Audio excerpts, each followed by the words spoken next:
I don't know whether my tree is the right one. So a cabra focus here. But the interesting thing about you is that when he said that, I was surprised because I think I understand you perfectly. And when I get to the point where I say, cabra focus here means that I need extra effort to get the person. Your communication is much more simpler, easier to understand. Yes. So today you have to demonstrate the brofocus here. Maybe you say it at the committee level. I don't know. Well, it's nice to see you. It's a pleasure. Yes, first time seeing you. Happy New Year to you. Thank you, bro. Thank you, bro. How has the year started for you? Once you hold a political office, a public office, and you are entrusted with a responsibility, a huge responsibility to ensure that every Ghanaian, including Senna, who is interviewing me today, is fed. You don't have to sleep. And so last year has been a good year for us in terms of production. And I have to think about how we can sustain the gains and even improve upon that. And so we have started with, a strong determination with vim and vigor to make significant impact this year. We held a meeting with my staff, and we are moving towards Ada for a retreat, a strategic retreat, because now we know our budgetary allocation. We know the realities on the ground. We know the challenges and the advantages and the disadvantages of everything relating to agriculture. And so we want to sit down during this weekend to craft our strategy to enable us deliver to the admiration of all Ghanaians. Because the President of the Republic of Ghana has tasked us to ensure that Ghana attains food sufficiency. And that is very critical. Because when you look at the Ghanaian economy, the Ghanaian economy is anchored on agriculture. This is a fact that cannot be challenged. Anchored on agriculture. On Agric. Agric is our backbone. It is the spine of our economy. First, because agriculture contributes 21% of our GDP. And the capacity exists in that sector to increase its contribution to our GDP. Then again, agriculture alone employs close to 40% of our working force. 40%? Yes, 38.3%. And that's why I said close to 40% of our working force. So majority of our people who are able and are working are in the agricultural space. So if agriculture is given the right attention, the right investment, and it is combined with research and technology, jobs will be created, incomes will be increased, and then Ghana will win itself from the huge food import bill, and then prosperity will be the portion of the people of Ghana. You said the potential is there. The potential is there because our nation is blessed with large tracts of arable land. 57% of the land of our country is arable. It's suitable for agricultural production. And then we are also told that we have 1.9 million hectares of land that is irrigable, that can be irrigated, that has the potential to develop into irrigation. 1.9 million hectares. But out of this, since our birth as a country, only 229 hectares. Out of the 1.9 million? 1.9 million hectares, only 229 hectares has been developed. Wow. So which means we can develop this land and perhaps have all year round farming. Excellent. Using irrigation. Excellent. And even the 229,000 I'm talking about, that it has been developed. Some of the irrigation infrastructure were provided during a champion's time, Nkrumah's time, and they've been there for a long time. Champion Nkrumah. I mean, those days, in fact, when we took inventory of all the irrigation infrastructure we have in our country, we realized that most of them are operating under capacity. Yeah. Some of them are doing 5% of its, capacity. Mm-hmm. So certainly we have a long way to go.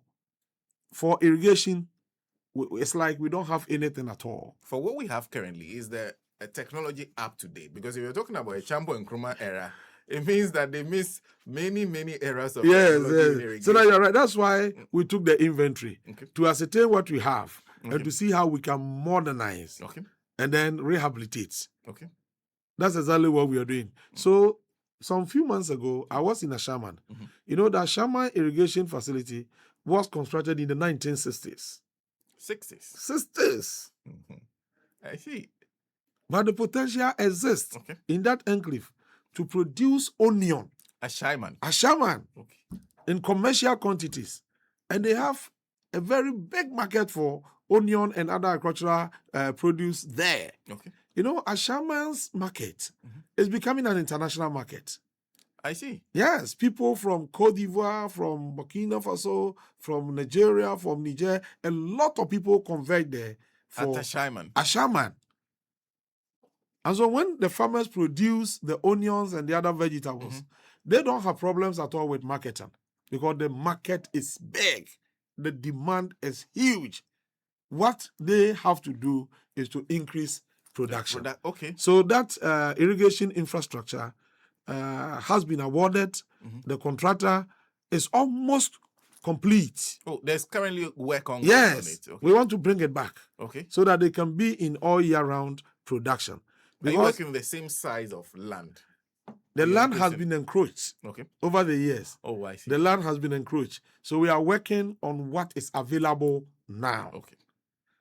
And we have also had discussions with the Assembly and other authorities to see how we can protect the remaining land. The land was earmarked for agricultural, purposes because of the potential.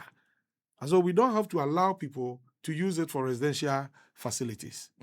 And I think they are also taking some steps to, protect these areas for us. That is just Ashaman. And that's why I guess you can understand my surprise when you mentioned Ashaman. Because land within the greater Accra metropolitan area typically is now under pressure. But at least we have to protect some of these special areas. Because no matter who you are, you need food to be able to survive. Since I'm sitting here, if you don't eat, there is no way you can perform as you are doing. No. In fact, within the shortest possible time, you are likely to even exit this world without food. So everybody survives on food. And so we have a responsibility, and in fact, an onerous one, a very important responsibility to ensure that we produce food in sufficient quantities for the people of Ghana. So I was talking about our potentials. And then I mentioned the fact that we have land. And that is the African story. It is not just limited to Ghana. It is the story of the continent, of the African continent. In the whole of Africa, we are in possession of over 60% of all the agricultural resources the world has. Over 60%? Over 60% is in Africa. All the agricultural, the arable land that we need to feed the world, Africa is possessing over 60%. Yet, our contribution to agricultural output is just 10%.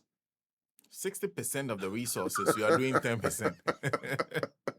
I see. Can you imagine? 60%. 60%. 10% output. We're doing 10% output. So it means that everything about Africans' agriculture is wrong. And that is why we need to rethink our policies. We need to look at how we can make available resources into that sector in order to, take advantage of the available resources. I'm saying this because, Sena, when you look at Ghana, apart from the large tract of land that we have, apart from the fact that we have water flowing through our land, in fact, when you look at the seasons, when you go to the southern side of Ghana, the southern part, they have two major planting seasons. Because they plant in March and they are able to do planting again somewhere in July, August. Okay. You go to the north, because of the rainfall pattern, they are able to do one season. Okay. So it means that if strategically we are able to provide irrigation infrastructure to the northern part of Ghana, where land is available for agricultural purposes, they will shift or they will move from the one season to 2 seasons or even 3. And that will ensure food availability everywhere in Ghana. Yeah. All year round. In fact, Ghana can even become the food nation of the whole of Africa. Yeah. When it comes to land, you have it, you have water. And then we also have youthful population. Is it not the case that 60% of the African population is youthful? Yes. It is. So you look at the figures.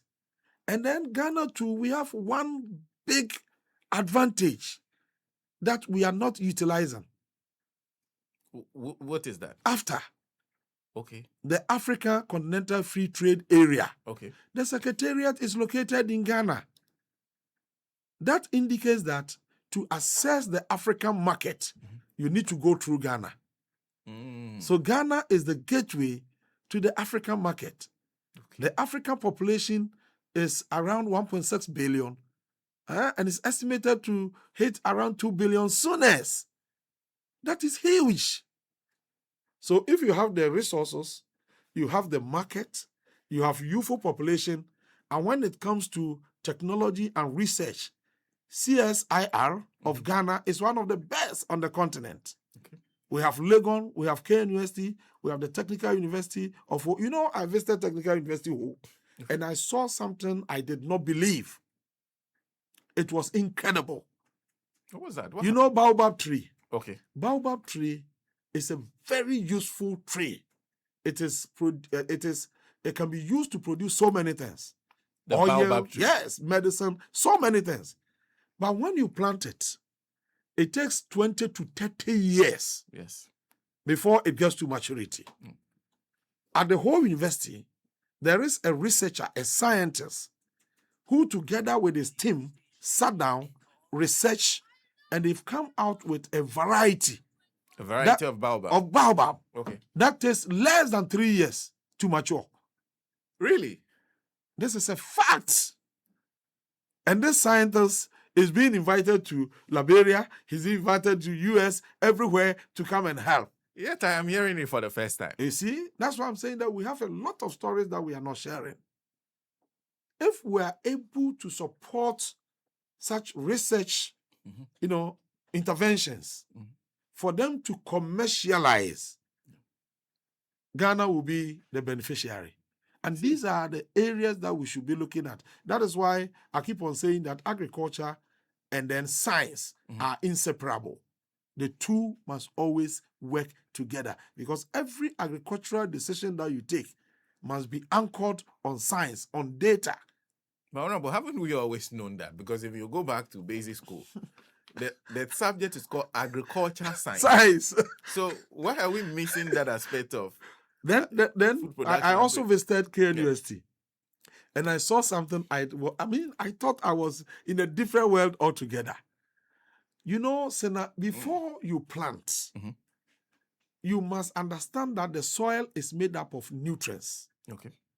You can have nitrogen, potassium, phosphorus, and the rest of them in the soil. Okay. And every plant requires some quantity of these nutrients to be able to produce sufficiently. If you don't test the soil, how would you know what is in there? If you don't test, how would you determine the type of fertilizer to be applied to the land in order to increase your yield? Because we know from our secondary school days that one of the biggest challenges confronting agriculture is low production and low productivity. Yes. Is that not it? Yes. it's often repeated. So if you are unable to solve this, how would you then be able to increase production and productivity? I went to KNUST and they have a mobile soil testing equipment. Mobile soil testing equipment. produced by them? Produced here in Ghana at KNUST. Farm Sense. You put it in the pocket of the extension officer. You go to the farm, you put the equipment in the soil, and then it will be reading for you to know what is available in the soil. Oh. So to tell you the nutrients that The are... nutrients for purposes of crop suitability. Okay. Crop suitability, and to know what you lack. What you lack. So you don't so that you can replenish. Okay. I see. Can you imagine this? And it's available currently. Available currently. Just some few weeks ago, I don't know whether you read this in the papers. For a long time, we have held the notion that our land is not suitable for the production of wheat. Yes. And we've been importing wheat. I read a document that said that our wheat import bill alone is in the range of $600 million and so on and so forth. So I asked myself, why is it that we cannot produce wheat here? Then some scientists from CSIR, they said, no, it is doable. It can be done here. They researched into it, and just last February, you know what happened? No. They tested it. And now, per a hectare of land, they are able to produce 4.7 tons of wheat in Ghana. Which is significant. That's a major breakthrough. The international benchmark, the standard is that a hectare of land can be used to produce 4.7 tons of wheat, and Ghana has attained that. Unprecedented. We have that in Ghana. Now, Ghana here. So now what we are seeking to do is to establish a relationship between the researchers and the importers of wheat flour and wheat. Okay. Those who make the wheat. Okay. The flour will bring them together. Then these people, they will support them to commercialize. They will produce for them to buy for their activities, and then we can reduce the importation of wheat into Ghana. I see. So one of the things you have been looking at is re-establishing that relationship between the science and what we do in Yes, food so production. the first thing, we call it the fundamentals of agriculture, of modern agriculture. Okay. Because you recall that during the campaign, President Mahama told the good people of Ghana that when I win elections, if by the grace of God I win these elections, agriculture will be the vehicle through which I can deliver growth and prosperity to Ghanaians. Yes. And so, on assumption of office, we went to Techiman to launch what we call AITA, Agriculture for Economic Transformation Agenda. Okay. And to be able to operationalize this, if you have the agenda, that is the broad agenda, you must have strategies, break it down into implementable interventions. And that is the strategies I'm talking about. Okay. So to be able to operationalize the agenda, we have the Feed Ghana program. Okay. So the Feed Ghana program is operationalizing the agriculture for economic transformation agenda. Okay. Feed Ghana. Okay. Now, under the Feed Ghana, the object is to feed the people of Ghana, as well as agro industries in Ghana. Okay. So Feed Ghana is Feed Ghana. Feed the people. Yes. And feed the industries. The industries. Okay. Now, to be able to do that, you have to produce more food so that every Ghanaian will be fed. Because in many cases, it's been said that there are people who are currently not producing for the market. They are producing for industry. So there's a competition between the market and industry. You are trying to make sure that each of them have what they need. Yes, because the industries are there. They expect agriculture to provide them the raw materials for them to add value. Okay. But if agriculture is not properly positioned, that mandate cannot be discharged. Okay. And we are saying that under the Feed Ghana, we want to position agriculture in such a way that agriculture will be able to deliver on this. Okay. How do we do it? Yes. Is the question that follows. Yes. The first thing we did was to set the fundamentals, to lay down the cornerstone, the blocks, Okay. the building blocks, Mhm. the foundation Mhm. upon which Mhm. that type of agriculture can be anchored. Okay. And the first is the soil testing that we are talking about. Okay. So we had engagement Mhm. with Agra. Mhm. You know Agra? I've heard of Agra. Yes. Africa Green Revolution. Mhm. Alliance for Green Revolution in Africa. Okay. They have supported us Mhm. by procuring for the Ministry of Food and Agriculture Mhm. fertilizer testing equipment. Fertilizer testing equipment. So now, Mhm. with the help of Agra, we have our own equipment, modern equipment, Okay. to test the quality Okay. of fertilizers that we supply to our farmers. Okay. Because if the fertilizer is not that efficient, Mhm. certainly it will affect production. Yes.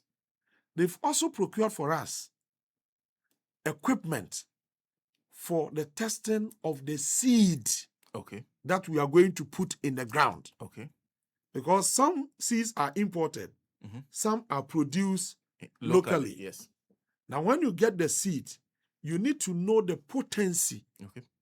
of the seed that you have Okay. before you recommend Mhm. for our farmers to patronize. Okay. We have those equipment in place. That's Then, with the help of the Food and Agricultural Organization, FAO, of the United Nations, we have procured the best soil testing equipment, Okay. and we are rehabilitating the Kumasi Soil Laboratory Okay. so that soil scientists Mhm. can go to the field, take samples of our soils, Mhm. test them, and then produce crop suitability map that will guide our farming activities. And that will also inform fertilizer applications across the country. Okay. So that's the basics that you've gone back to. In The fact, soil, the seed, the that is fertilizer. what must be there Okay. to trigger Okay. the agricultural revolution that we anticipate. Hmm. Without that, you cannot increase agricultural production and productivity I see. And you're doing that on a national scale? on national scale. And in fact, the CSIR, Mhm. Food and Agriculture Organization, Okay. and the Ministry of Food and Agriculture Mhm. have agreed that in the first quarter of this year, we should have data from our soil scientists Mhm. informing us on the crop suitability of all the soils in our country. Do you have the numbers in terms of the scientists to be able to deliver that? In fact, the capacity of our scientists cannot be doubted. Mm. I went to Denmark and met with the Minister for Agriculture there. I also had the opportunity to interact with some of my colleague parliamentarians there. And I was shocked to hear that some of our scientists here some time ago Mhm. were there to support them in their agricultural activities. Scientists from Ghana From Ghana. went to Denmark. Yes, some of them have even gone to China to support them in agricultural activities. And they believe that when it comes to scientists, researchers, Ghana is endowed, that we don't even need anybody to come from outside Ghana to come and assist us. So we have them here, We have them here. but we are not using We them. are not using them. I see. And in fact, this soil testing that we are talking about, Mhm. we engaged with CSIR and they said, oh, we did soil testing for Ghana long ago. We only have to update the data. Okay. Even Yara, Okay. a private company Okay. in Ghana, has also done some soil testing. And they are also making their data available to us. But, Senna, these are basic fundamentals. And let me quickly add this. We know I mentioned earlier on about irrigation. Okay. If you don't have sufficient irrigation infrastructure, like in the case of Ghana, Okay. you depend on the weather, Yes. the mercies of the weather, Yes. which is unpredictable, especially now with climate change and all the issues about the unpredictability of the weather. Mm-hmm. I mean, the risk is very high. So if the weather is not favorable, Mm-hmm. you cannot recoup the investment you have made in yes. agriculture. So there should be some kind of certainty. Mm-hmm. I mean, some kind of, prediction, accurate prediction in your weather forecasting. Yes. Especially to inform agricultural activities. Mm. Because if you follow the traditional calendar, my grandmother will tell you that, in February, we have to prepare the land in the southern part of Ghana, and then in March, you have to plant. Yes. Now, so you are waiting for February to start the preparation. If the rain doesn't come, what happens? When are you going to start? You get confused. Mm. So with the support of the World Bank, we now have in place a system that is capable of predicting the weather to inform our farming interventions or farming activities. I see. What we have done is that we have placed what we call automated weather systems in strategic points in this country. Okay. Automated weather systems. Okay. That is able to collect information relating to the weather.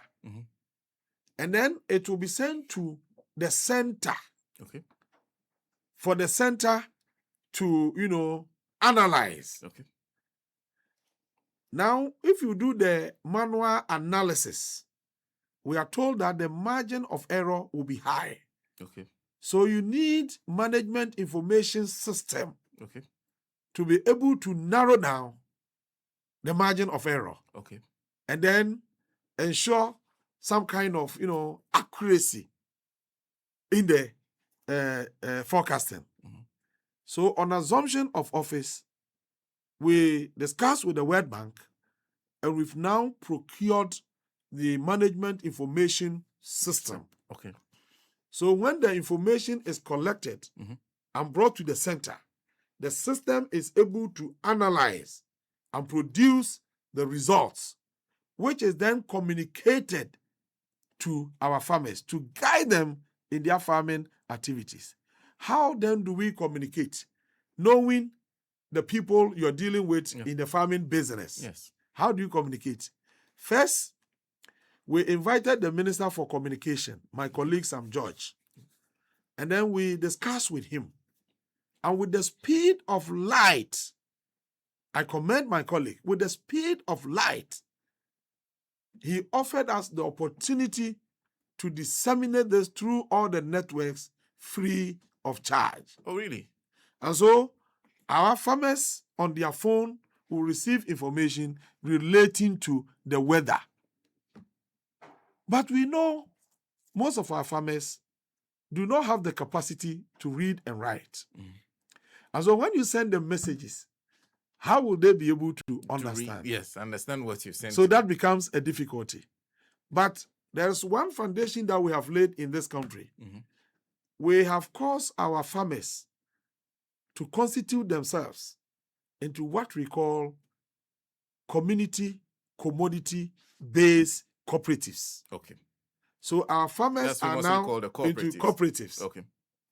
Now in cooperatives, they have their leaders. The leaders, we have their numbers and everything. Okay. If we want information to get to them, it's just a matter of relaying, same through the executives, and the cooperatives will be informed accordingly. So far, we have registered over 70,000 cooperatives across the country. Okay. And we are still counting because our extension officers, the district directors of agriculture, the regional directors are on the field doing the mobilization. Okay. Then we also have the assemblies. Now, the district departments of agriculture are part of the district assembly. Okay. District departments of agriculture, they are part of the assemblies. Okay.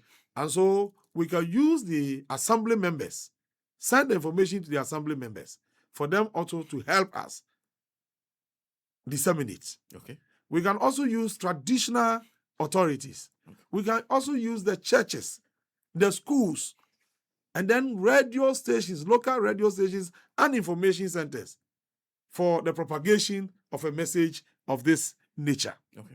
That's exactly what we are doing. I mean, I'm just touching on the things the things that we've put in place. Mm-hmm. These are, I mean, the fundamentals that you need to make agriculture vibrant, to reposition agriculture to be able to deliver to expectation. Then, apart from this, you know, somewhere in 2018, there was an outbreak of avian flu. Yes. That devastated poultry farms. Yes.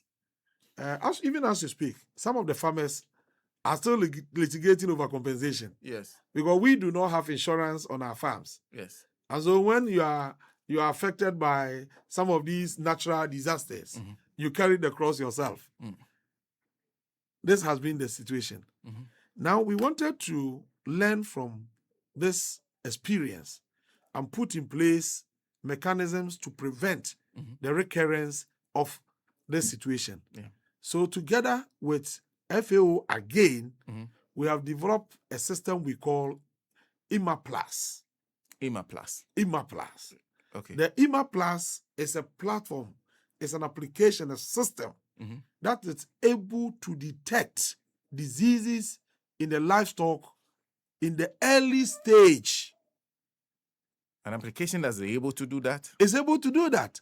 You see, when you go to the farm and you notice any unusual development, you capture it on the system that is given to you. And then you send it straight to the veterinary laboratory, which has been retooled and modernized. As soon as it get there, they will do the diagnosis and then immediately move down there to see how they can contain it before it gets out of hand. Okay. That's an interesting solution. That's why I'm telling you that it is all about science. Then when you have all these things in place, you are left with one important thing, which is very dear to the heart of President Mahama. Okay. You know, 2023, the rainfall pattern was good for Ghana. And Ghana had good harvests. Yes. 2024, there was drought. Yes. And the drought devastated our farms. Farmers lost their investments. And Ghana had to import a lot of food to support local production. Yes. If we had focused on the provision of irrigation infrastructure, we could have consolidated the gains that were made in 2023. Yes. And so this time round, our focus and the biggest pillar upon which the Feed Ghana program is anchored is the provision of irrigation infrastructure. Okay. That is why, on assumption of office, we launched what we call irrigation for wealth creation. Irrigation for wealth creation. For wealth creation. Okay. We believe that if we are able to provide irrigation, agro industries, banking on agriculture for raw materials can have uninterrupted supply of raw materials for their operations. Okay. I hope I'm making sense here. Yes. Because if you depend on agriculture for raw materials and agriculture is unable to produce throughout the year, how can you be in business for the whole year? And even now that we are talking about the 24-hour economy, yes, for the agro processors, I need, let's say, maize to process. Yeah. Maize is produced once in the year. If I'm unable to get sufficient quantities that can sustain me in business for the whole year, how can I stay in business? My business will not be profitable. Yeah.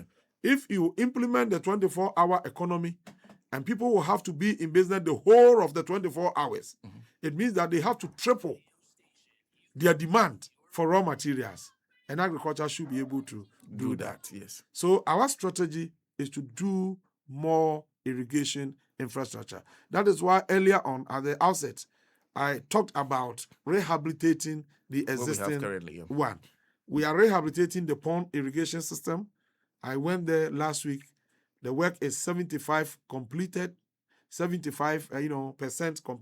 Okay. If that is fully completed, over 4,000 hectares of land will be available for rice production. 4,000 hectares. 4,000 hectares all year round. Over. I didn't say close. I said over. That's significant. That's very huge. Very, very huge. We are looking at the via irrigation system. We want to rehabilitate it. We want to bring back via. Then we are looking at the development of dams, small dams. The French embassy and the EU have made available to us 47 million euros. Okay. And we are committing the entire amount into the provision of irrigation infrastructure. Okay. In fact, under that project, 47 million. yes, under that project, we are constructing 10 new small dams in the northern enclave. And we are rehabilitating 8 existing small dams. Okay. And then also, we are also strategically targeting the production of vegetables. Because, I mean, Sena, you cannot understand why Ghana, in spite of the enormous agricultural potentials, should go to Burkina Faso to import tomato. Yeah. Onions and all of them. Why are we importing onions from Niger? Yeah. And in some cases, we're even importing pepper. Pepper. So onion, tomatoes, pepper. Yeah, so those are the basis of every soup, stew. So what we are saying is that let's put the farmers, the vegetable farmers, into clusters. Okay. And then secure the land for them. Then provide solar-powered boreholes. Okay. To give them the water on daily basis. So that they can stay in business throughout the year. And then we are, as part of our strategy, we said, look, if they produce the vegetables and they now have to find the market, these are perishables. Yes. That perishes, I mean, within a short period of time. Yes. They have to be consumed. They have to, I mean, or stored in to prolong, the span. Yeah. So how do you do it? We have asked the farmers to work with the buyers. Okay. So now we have farm mates on the farm with the vegetable producers. Okay. Farm mate has an equipment that processes tomato. Okay. So an equipment that processes tomato. Okay. So last week they were in Zabila. We had given the woman the seed that we want. And the seed was developed by CSIR, and the Ministry of Agriculture has provided resources for an institution in Wenchi to produce the seed in commercial quantities for us. Okay. When we get the seed, we distribute to our farmers. Okay. And then we give them organic fertilizer, special fertilizer, tailored for the production of these vegetables. Okay. And then when they harvest on the farm, the buyer is there to buy. Okay. That is why President Mahama launched what we call the Vegetable Development Project, Yeridua. Okay. So under the Yeridua concept, we have the pack house there. When you harvest, that is where you send the produce to. The buyer is there. And even during the planting, the agents of the buyers are with the farmers on the farm from planting until harvest, and then they buy. With the solar boreholes, then you are able to do all year round production. Sena, this will solve our problem. I see. But we need more resources to scale up. Okay. You're talking about money. Money. Because 2025, from all the resources that we're able to mobilize, we're doing 250 solar-powered boreholes. Okay. In fact, 250. and 50. We have a contractor as you speak working in, I think, Brekun West. Okay. Honorable, forgotten the name of the MP. The contractors are there. And in the northern part, the solar power, we have another program under which it is part of the 250. We are doing under that one 88 boreholes. Okay. Solar powered boreholes. We wanted to give 20, in fact, we said we wanted to give 40 of the solar powered boreholes to support the secondary schools in their school farms. Okay. But unfortunately, when we did the test, only 23 schools qualified. So the 23 schools, we have drilled the boreholes. And all the schools are located where? In the northern part of Ghana. Okay. We considered northern part of Ghana because of the rainfall pattern. Okay. Because we know as part of the Feed Ghana program, we are encouraging every secondary school in Ghana to have a school farm. So now, every secondary school. Okay. Unless you can prove to us that you don't have the land. Okay. As long as you have land, okay, you must have a farm. Okay. Because we are implementing the school feeding program. Sometimes you see on social media, Facebook, the type of food that is served to our students, our own children, the future leaders of this country. You get worried because we are not getting the food. And sometimes you hear students crying for food. You hear school authorities complaining on television that we are not getting food. And you get worried. What we are saying under Feed Ghana is that, look, every school must have a farm. And this is for some good reasons. Number one, we want to encourage the youth to take up agriculture as a means of earning their livelihoods. Because for a long time, we've created that erroneous mentality within them that farming is for the poor, for the unfortunate individuals. But that is not the story. Especially when you go to secondary school and then you fall foul of any of the school rules and regulations. You are assigned a portion of the school land to clear as a form of punishment. Yes. So growing up, people think that weeding is a form of punishment. Yes. So when you go to classroom and you ask the school children, what do you want to do in the future? Nobody will say, I want to be a farmer. No. Meanwhile, when you travel outside, all the rich people, those who are fabulously rich, are into agriculture. Yes. And in fact, when you come to Ghana, that is the story. Yeah. The president of the Republic of Ghana is a big-time farmer. Yes. And indeed, all his brothers, all his siblings, all of them, they are into farming. Yeah. That is the major source of their incomes. Ibrahim's and all of them. And so now, some of the traditional authorities are also into big-time farming. Okay. The Bupera is a big-time farmer in this country. And he has the biggest farmer cooperative in this country.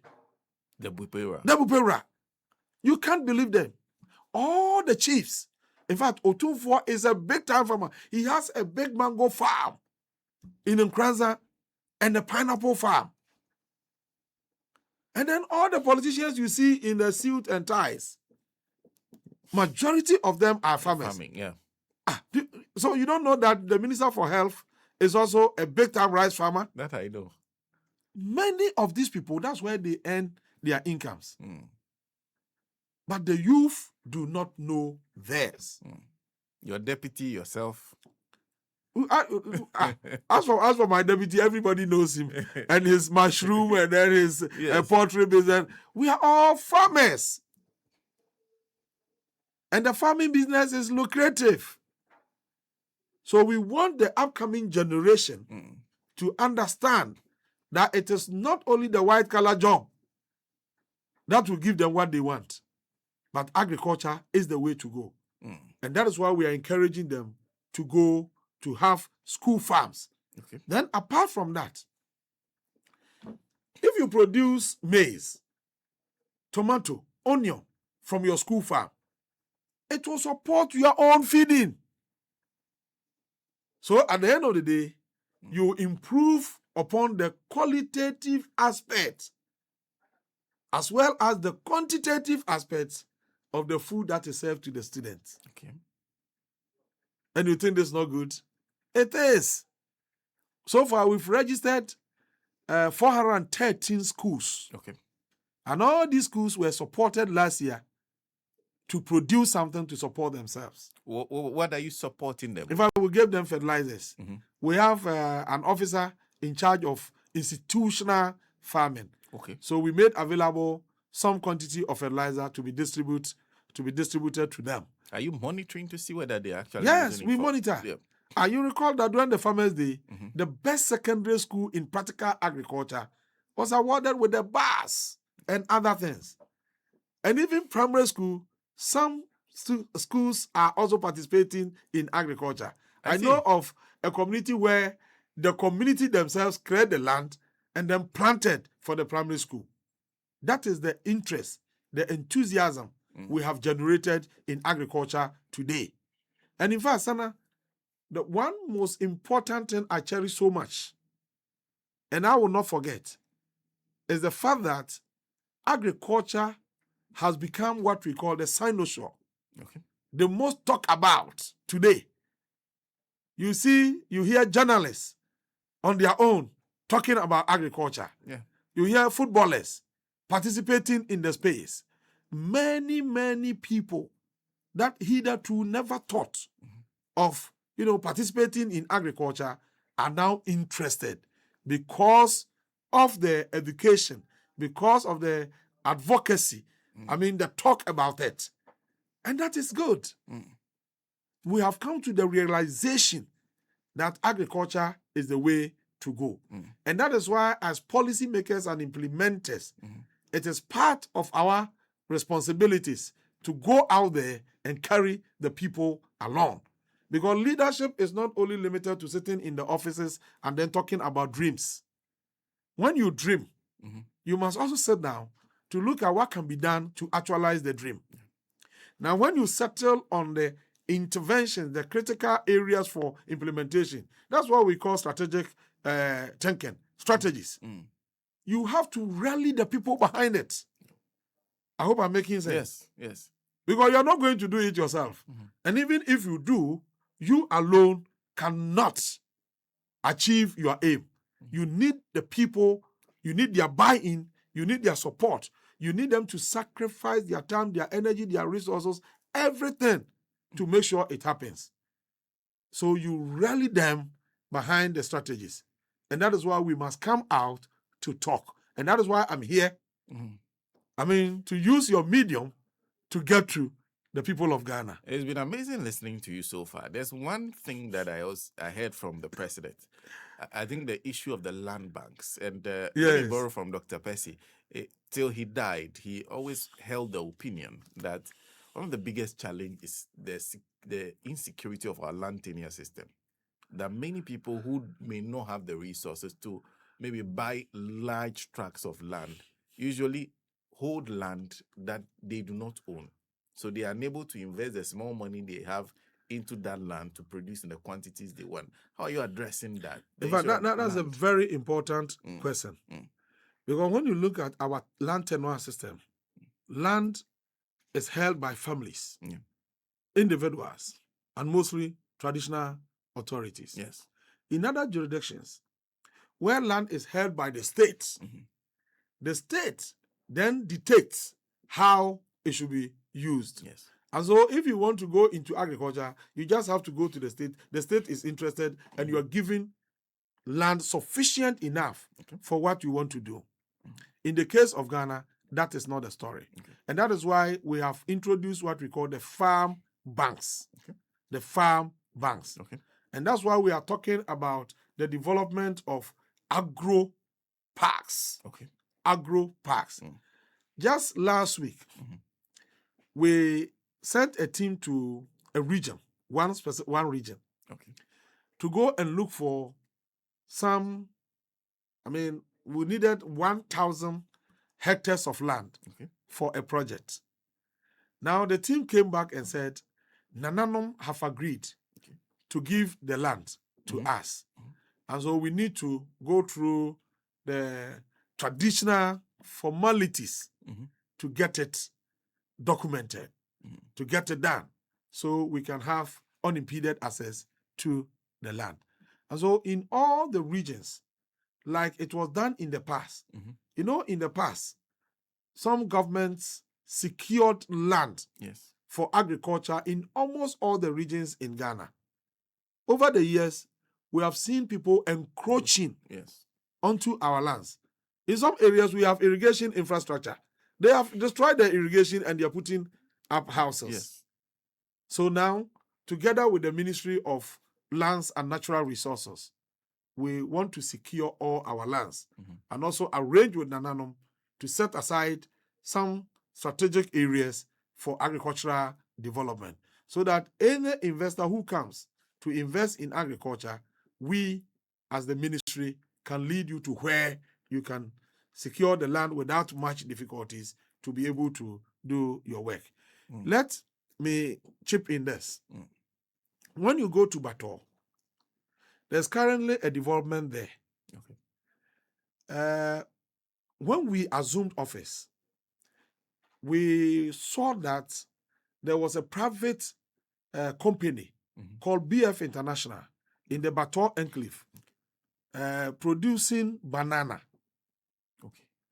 And so we invited them to know why they are producing banana, how they handle the banana, are they exporting, and then whether there could be discussions for expansion and then change of, the crop that they are producing and the rest of them. And then they say, oh, we come from Italy. We want to support Ghana's agriculture. But there's a facility that is being developed in Italy. If the government can come in and then discuss with the Italian government for Ghana to be part of that facility, we will then shift from banana production to the production of crops that the Ghanaian people want. And then we said, we want you to produce rice because we import a lot of rice. We want you to produce maize because we import a lot of maize. We want you to produce tomato because we import a lot of tomato. And we want you to produce soya because we need soya to support the poultry sector, the fisheries, and the rest of them. And they said, yes, we agree. But you need to intervene, engage with the ambassador, and let's see how the Italian government can come in. And so we went to the Italian ambassador. We had discussions with the Italian ambassador. And the ambassador assured us that this is what I can do for you. I will inform the Italian government, and then they will bring a delegation from Italy to come and listen to you here. They will have a discussion. And then after that discussions, something may come out. And so we were there when they wrote back to us that we should expect a 40-member delegation from the Italian government. The delegation was led by the Deputy Minister of Finance, the Minister of Agriculture, special aid to the Prime Minister.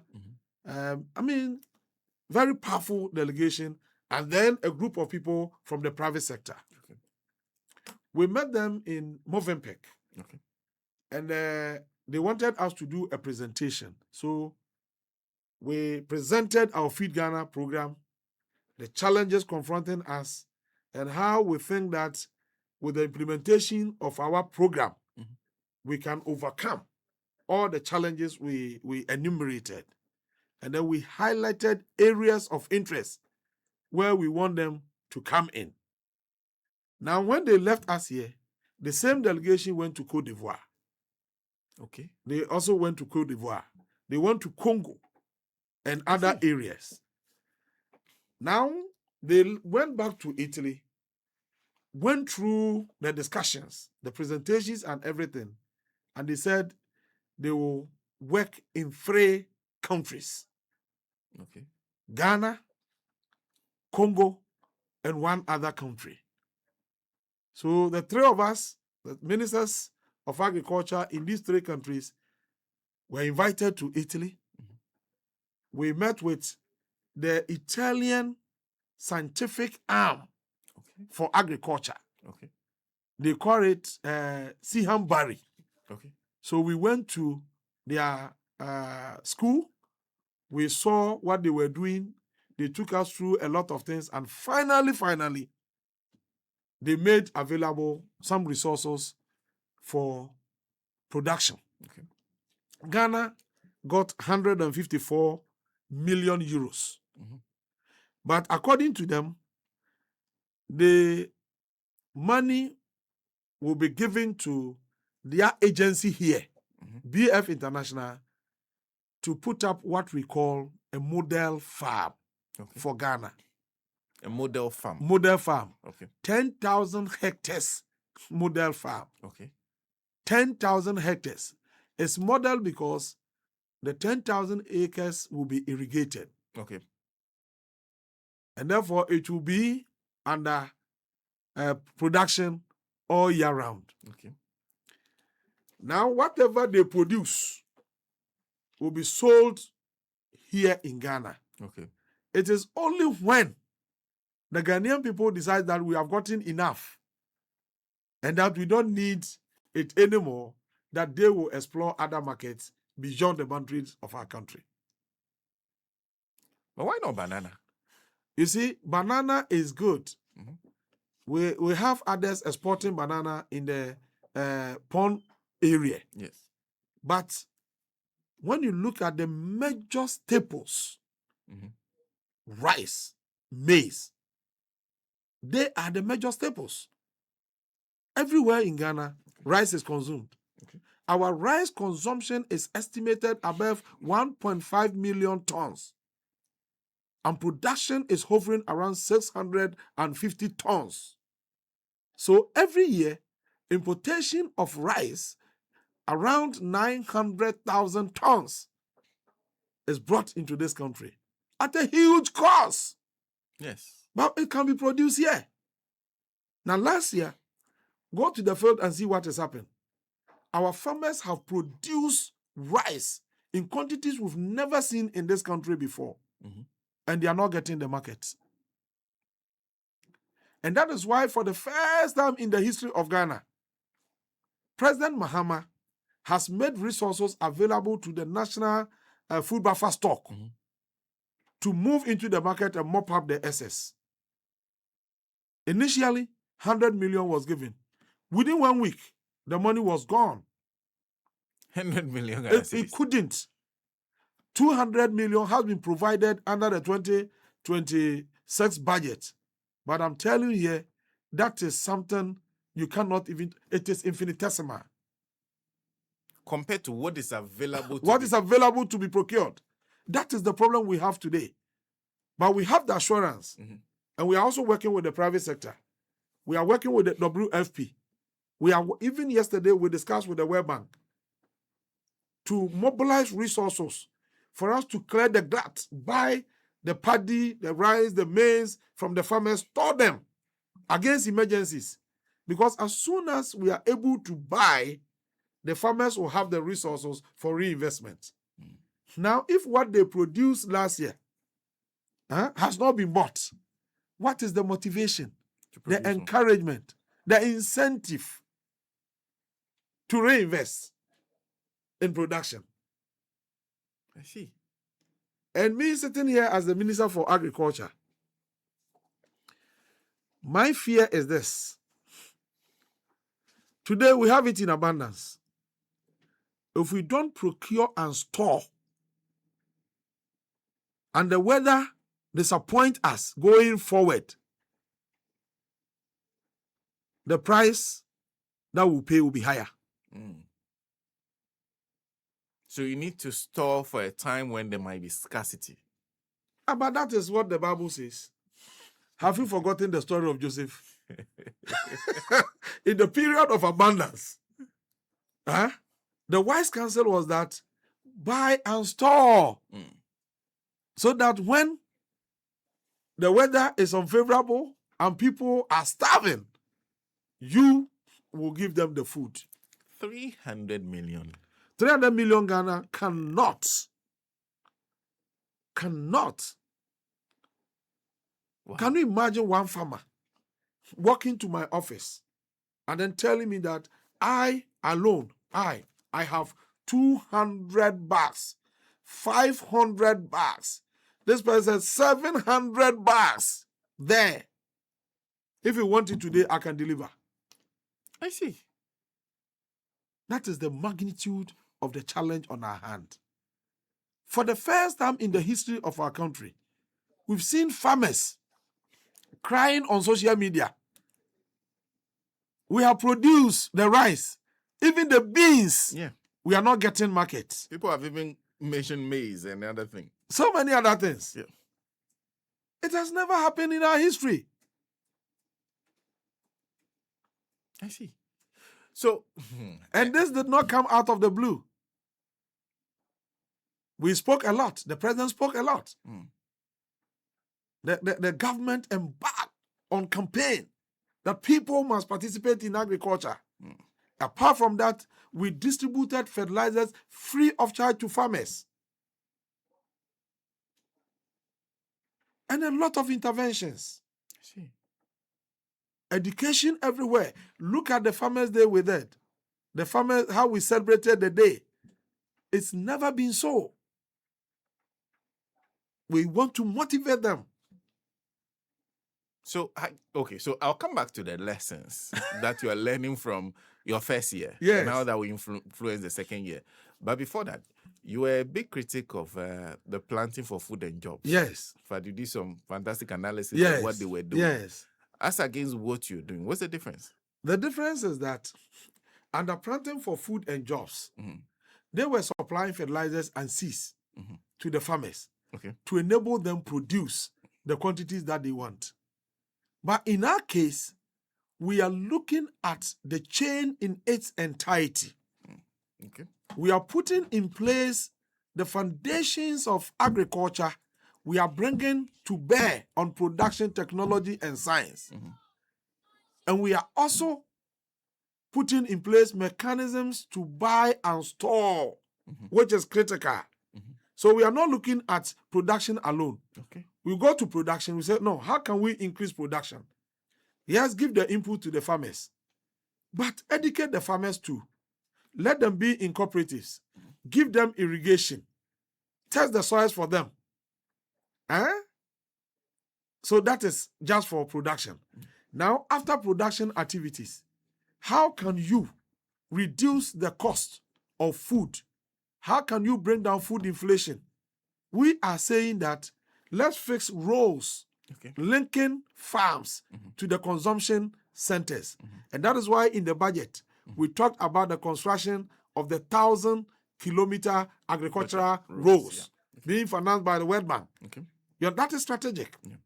Because if we are able to fix the roads, you reduce the cost of transportation. You even ease transportation of foodstuff from the farms to the urban areas. So these are some strategic interventions that were never part of the Planting for Food and Jobs. Then again, it is not about, now let me establish this. It is not about just distribution of fertilizers. Because you can sit in Accra and indicate that the fertilizer should go to Kumasi before you realize it is in Burkina Faso. In that case, that expenditure on the procurement of the fertilizer will never impact on production in Ghana. So we have put in place mechanisms to ensure that every bag of fertilizer that we deploy get to the farm and then increase production. How are you doing that? Excellent. That's why we have the cooperatives. We are using the cooperatives. So this time you're doing the distribution through this year we are going to use the cooperatives. And besides, we are also putting all our fertilizers in a special bag that can be tracked. There will be a tracker. So we make sure that it gets to where it must be. And when it gets to the district, we expect our district officer to confirm We use BNI must confirm. We want, that's NIB. We also want the police, the district police, and the chief executive there, the assembly, to confirm that they have received those quantities. Okay.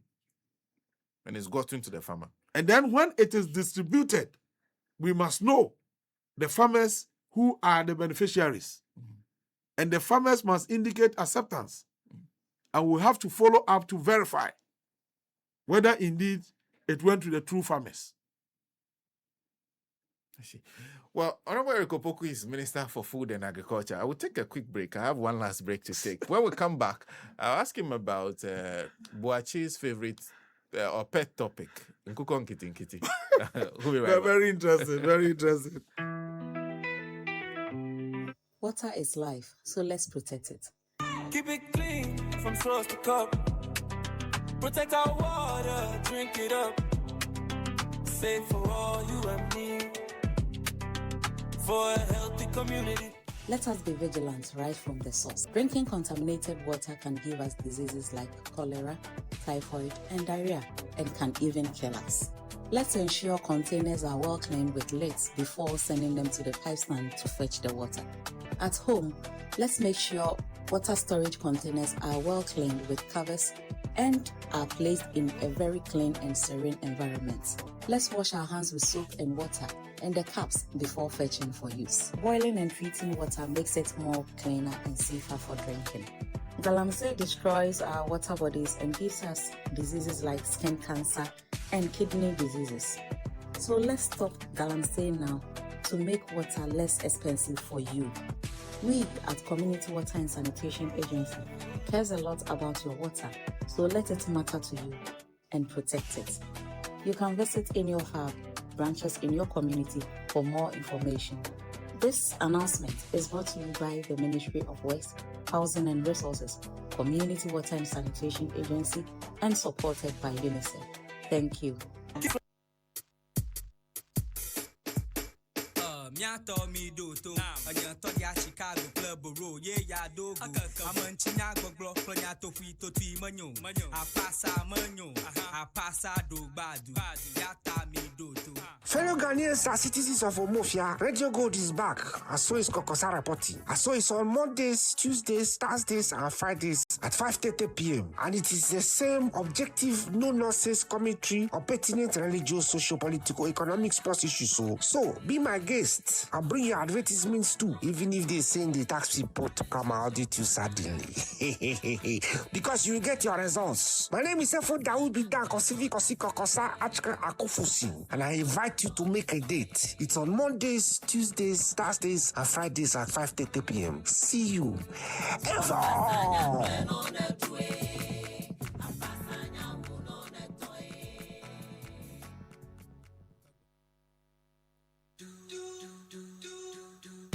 Our repa, wine benya. Our repa, more donso. Our repa, somuye. Our repa, jumedie for fry, de bro. Ewo Radio Gold, 90.5 FM. Unima warrior, Edian cry near warrior. Then a natural cronco and nasa Bible no, echere, ana eka, edifa warrior. Obani bema biatina, infinisha bibri. Awuma, nanso, ubia enim, nebusiafo. And only our no ana. And you be any yakwenya, a corner sofu, and I'm a sofu mame, and him, a cocana worrisome at the children. Na dwumadie wi ebema wakwanya ama watwere krata ana se watu yankra ama de wokom awaware ana se ifie asetena mu no wodi abreye ye wompanifo akukudama o madwemu abobe na o moba dwumadie so a ohaw bi a wode bebreye wa ha no ye beyi ano de ama wo Our programming shining so ya de bro kwesi da we any kwesi da biara non so sharp ni atena se Shia Mrs. Grace Adumako etu ahene ana Mama Grace ene na pamfo awarepa wine de benya awarepa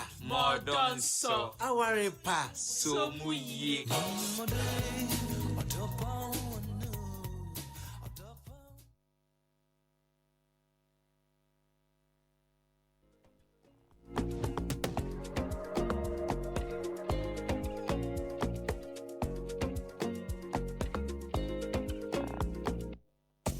are on air. Radio Gold 90.5 FM. Online www.radiogoldlive.com and on Facebook, Instagram, Twitter, and YouTube at Radio Gold 905 FM. Follow, like, and share. Welcome back. 51 minutes past 9 here in the studios of Radio Gold 90.5 FM. Just a few from our initial conversation. Well, Honorable, we still have the Honorable Minister for Food and Agric in studio. There's someone who sent a message. Okay, so this one says, please ask the minister what is cocoa under you? Cocoa has gone back to the Cocoa is under the Ministry. Ministry of Finance. Okay. It hasn't gone back. Okay. You see, It has always been. cocoa, from the day Cocoa Board was created, Okay. in the Parent Act, cocoa was under trade. Okay. Cocoa has never been under Ministry of Finance until recently. Okay. It was during the MPP's time that they moved cocoa to the Ministry of Agriculture. Okay. And then when we assumed office last year, we moved it under finance because of their indebtedness. Okay. So now cocoa is under the Ministry of Finance. Okay. Okay. I've always wondered, what's the justification for that? No, the justification is that when we took office, Cocoa Board was soaked in debts to the extent that the then government had sold 330,000 tons of cocoa, taking the money and had not delivered the cocoa. Okay. So the new government will have to find money, go and buy the cocoa to go and then repay, Okay. to go and pay for the debt. What we had contracted ourselves to. Do you call this contract? Eh? So we owe people cocoa. We owe them cocoa, 330,000 tons. And then apart from that, they had a debt. They had to pay the banks almost 8 billion Ghana cedis. They had to pay for so many things. So Cocoa Board, there was debt everywhere.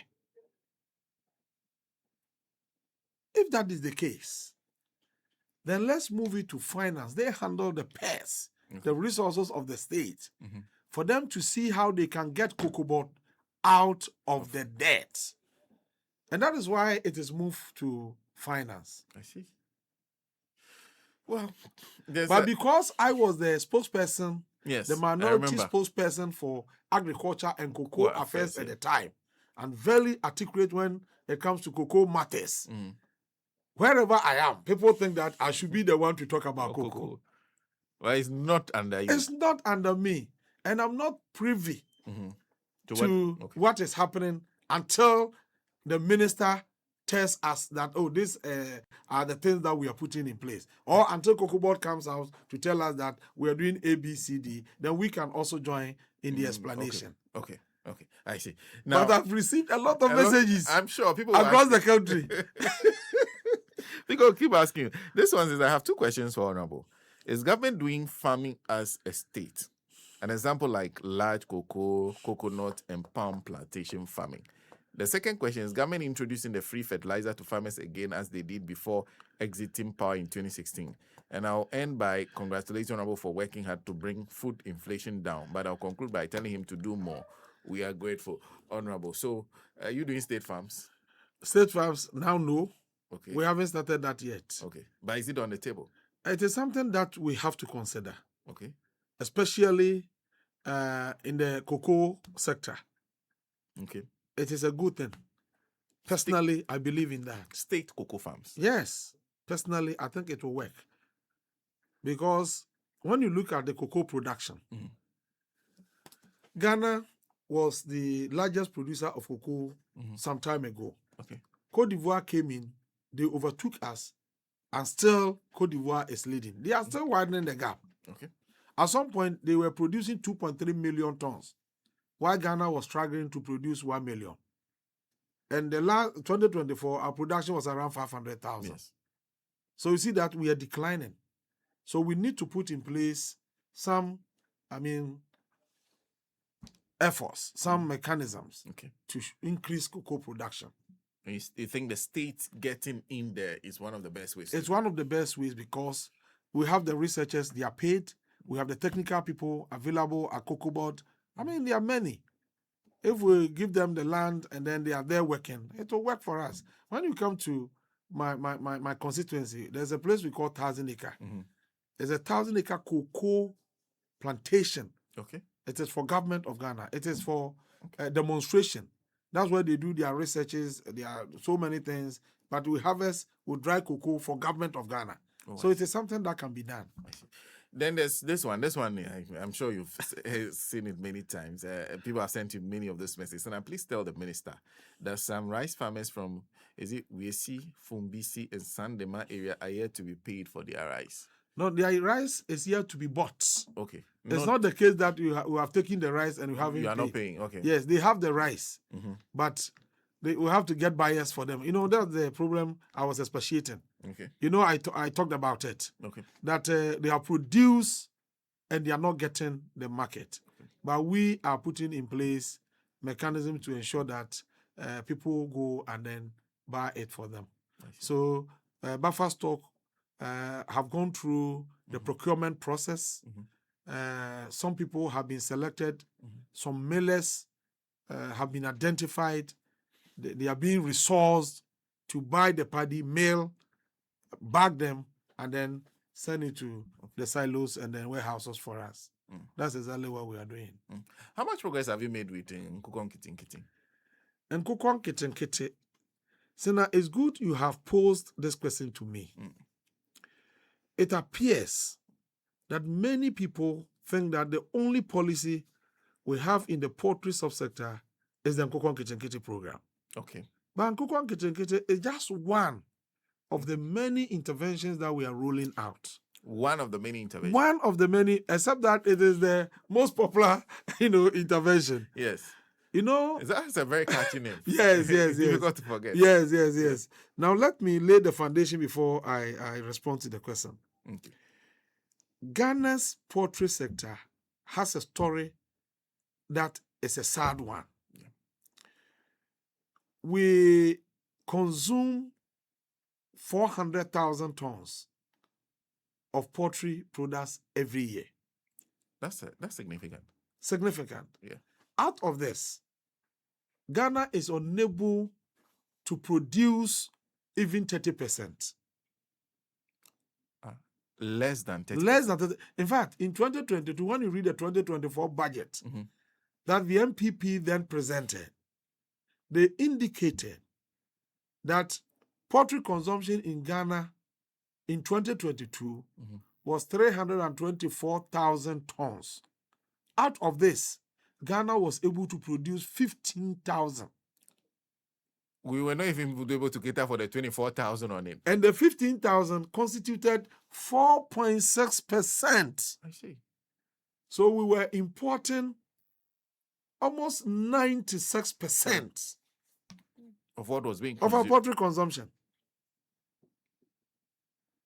And every expenditure incurred on imported commodity goes to create jobs in the country where the commodity is coming from at the expense and peril of your local people and economy. Okay.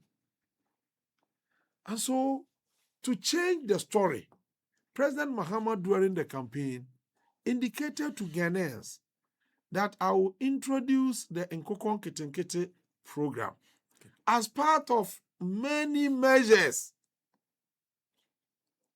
to change the trajectory, to change the story, and to reset the poultry subsector. Now, on assumption of office, we launched the Nkukong Kiti program. The Nkukong Kiti is simply the backyard poultry. Backyard poultry. Backyard poultry. Okay. Now, if you go through history, you recall that even before the World War, poultry business was entirely backyard Okay. poultry. In your own house, you rear some poultry, about 10, 20 of them, and then when there is a ceremony, Xmas or whatever, you take advantage. Yes. During the Easter or whatever, you take advantage. When you feel like, you take advantage. But those were quality poultry products. Then after the World War, when technology started to advance, the issue of commercializing poultry production emerged. And then people started producing in commercial quantities and they were exporting. Okay. Because of that, many countries abandoned their traditional way of rearing the poultry and resorted to importation. And Ghana is one of such countries. But this importation is killing our economy. It's denying us the jobs. It's making our people poor, destitute. So he said something must be done now. Otherwise, Ghanaians will not forgive us. So under the Nkukon Ketenkete, we have procured 3 million bears. Okay. 3 million bears. 3 million. 3 million. Okay. And we are targeting 60,000 individuals.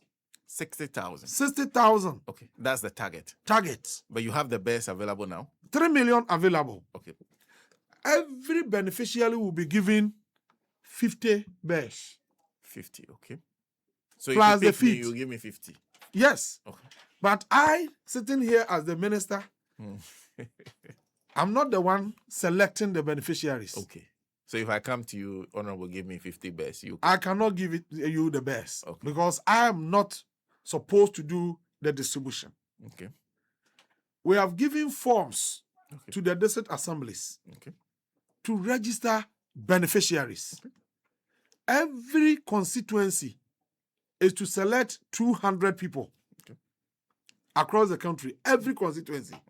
And every constituency is receiving 10,000 bears. For each constituency? 10,000 bears. Okay. But so now we know that these are people who do not have any experience in the poultry business. Yes.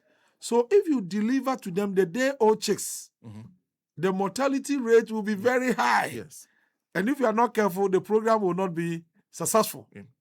And so as part of the program, the Ministry of Food and Agriculture is brooding the bears for 1 month. Okay. We'll take them through the vaccinations and everything before they are distributed to the beneficiaries. Okay. Now, how do we do the brooding? We've identified brooders in all the constituencies. Okay. They have the facilities there. They are experienced. They know how to manage the bears. And then we have asked them to brood the bears for us before they are distributed in the districts. Okay. Ashanti region has 47 constituencies. We are done with Ashanti region. Distribution. In fact, Ashanti region, we are done. We sent the 10,000 to the brooders. Okay. And we are distributing now. In fact, yesterday I saw some pictures from Ashanti region, some videos. The people were jubilating, having received the bears. In all the constituencies there, in Ahafo, the Feed Ghana coordinator and his assistants are there today. Okay. They are doing the distribution to the beneficiaries. Okay. They will be in Bro region either next week or early the following week, because our brooders have informed us that the bears are matured for distribution. Okay. In Bono East, next week they will do the distribution. In Western North, they will go there to do the distribution. Within the next 2 weeks, all these regions, the beneficiaries will receive. Greater Accra, we are now sending the bears to the brooding houses. Okay. Because we don't want a situation where you do it at once and then you create problems. So we are doing it region after region. Okay. It is hoped that by the end of March, all the regions will be covered. That is the backyard poultry. Now, under that project alone, we are pushing into the system 3 million bears. Okay. But Sena, that is insufficient to contain the problem on hand. Not even close. Nothing at all. Yes. But that is just something that is just the lowest on the ladder. Okay. We have other interventions. Okay. We will soon launch the commercial poultry farmers project under the poultry farm to the table project. Under that one, we are procuring 4 million bears. Okay. And we are giving the bears to existing poultry farmers. They have the facilities, they have the experience, they will be able to manage them. Some of them will be given 40,000, some of them will be given 80,000, depending upon their capacity. Okay.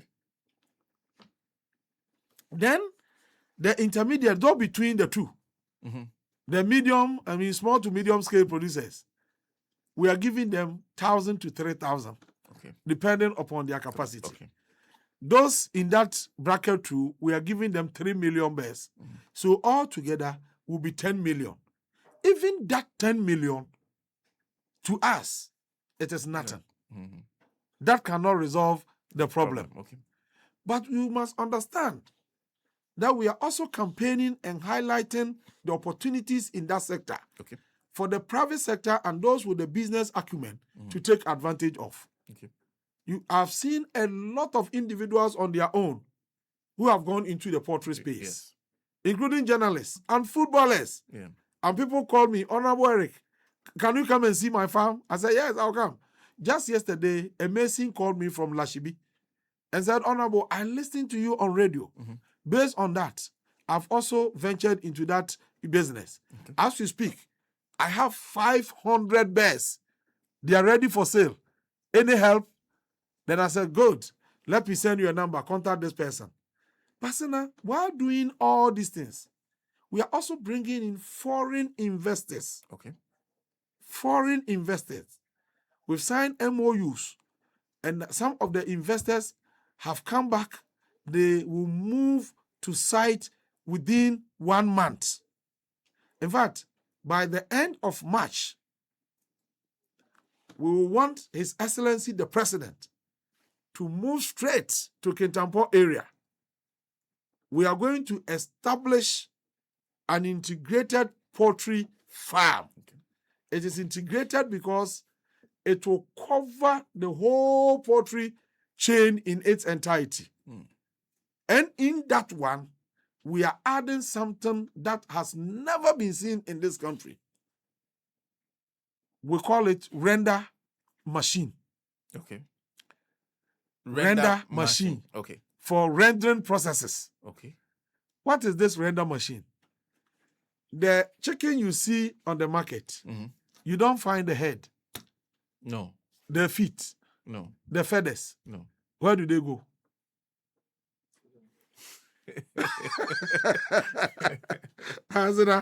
Where do they go? Where they process them, they have this render machine there. Okay. The machine processes these parts into protein that is used for fish meal. Okay. Oh, I see. And then for also organic fertilizer. The feathers. The feathers. The feet. The feet. The head. Okay. I see. That's what it goes into. That's right. That's right. So that will also reduce the cost of production. And the investment that we are setting up, that is what we are going to do. And then from our discussions with the investor, they have a model that will benefit a lot of Ghanaians. You listen to this model, Sena.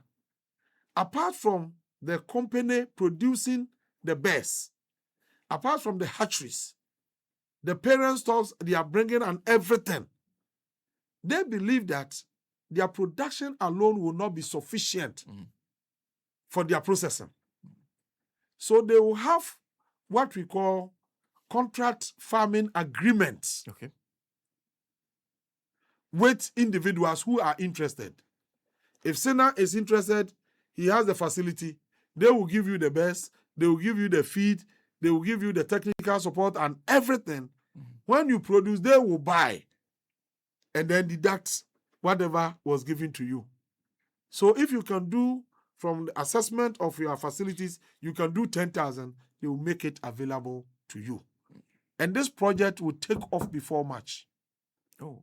And His Excellency will be there Before March this year. to do the sword cutting ceremony. Don't forget that in 2025, we cast sword for the establishment of Poultry Processing Center in Bechem. Because we anticipate that because of the participation we are witnessing, people will produce a lot. And if you are not careful, you see farmers crying again, they are not getting market. Now, if we have a processing center where people can go and sell, that problem is solved. And that is why His Excellency cast sword for the establishment of the Poultry Processing Center in Bechem. It is under construction. And it is believed that within 1 year, it will be commissioned and operationalized. So we are looking at it in a manner that will capture everything. And we hope that by 2028, all things being equal, Ghana will stop the importation of these cheap poultry products that is not of quality. Honorable, in fact, there are many other things that we can talk about. If I start mentioning them, you start talking about them. So I will we'll try and get Honorable back in the studio because there's a big agenda that was announced by the Finance Minister, tree crops, all palm, others, which we have not touched. Yeah, tree crop is under us. Okay. It's an agency under us. Okay. And they are doing very well. Just, was it last week or this week? Yeah. Early this week, I was in Kumasi to inaugurate the tree crop enforcement task force. Okay.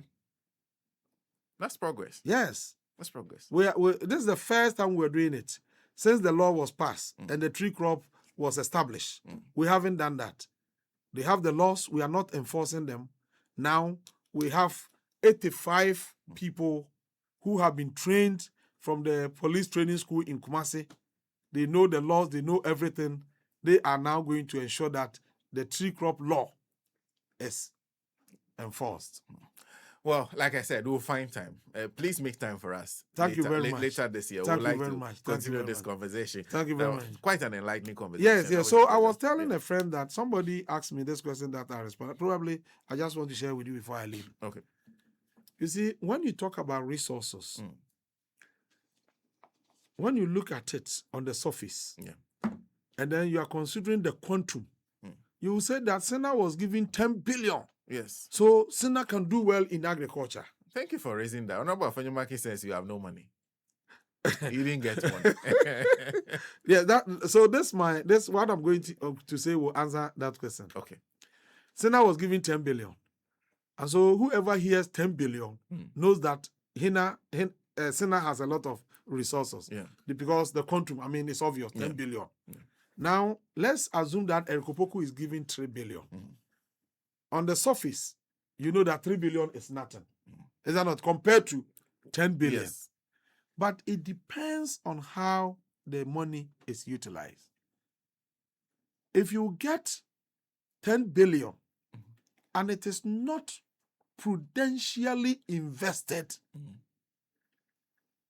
you fritter away the resources, certainly there will be no impact. Okay. But if you are giving 3 billion and the money is utilized in the best interest of the nation, the impact will be made. So I believe in utilization. Okay. That is why a friend of mine believes that poor people understands economics far, far, far better than those living in affluence. Because in the midst of poverty, they are able to combine few things to make what they want. Is that not correct? That's true. Because I remember when I was in the village, in those difficult times, my grandma would be thinking about how to get food for all of us when there was no money. You understand? Yes. But when you get job and you are paid, and you think that you have a lot, you can buy anything that you want. Sometimes you buy something that you don't even want. Is that not the case? You might not even use ultimately. So now you understand the case. Yeah. So we shouldn't be concerned about the quantum. We must be concerned about the usage, where the money goes. Because if you give me something little and I'm able to invest that in irrigation, and based on that, I'm able to triple production. You can't compare that to investment in the procurement of fertilizers that will find their way into Cameroon, Burkina Faso, and the rest. I think it's understandable. Nice. Thank you. Grateful. Thank you. That response to it. I know Eric Opoku is Minister for Food and Agriculture. We are done. And we'll see you tomorrow with another edition of the Gold Morning Conversation. Up next, DJ Kofi.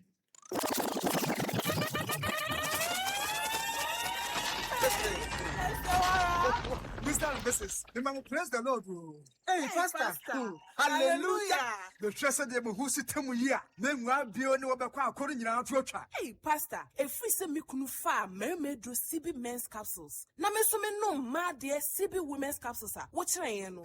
Any job be free pa. Praise God, praise God. CB men's capsules. Abesa me mpem reye. Ene me dun so mu yale. Ene oba no so na ho kika na wo fom no. Ene na yase a aya na ye ne ya na fichi krobre mu no. CB women's capsules abeyi ni nyina firi so. Maya come see me that day munti. Me rapon ya na obefie. Nka me nkwan. CB men and women capsules. Susie Herbal Center Ghana man me madam was say appeal for a bad time one more money for them of flower in fear to me nunca.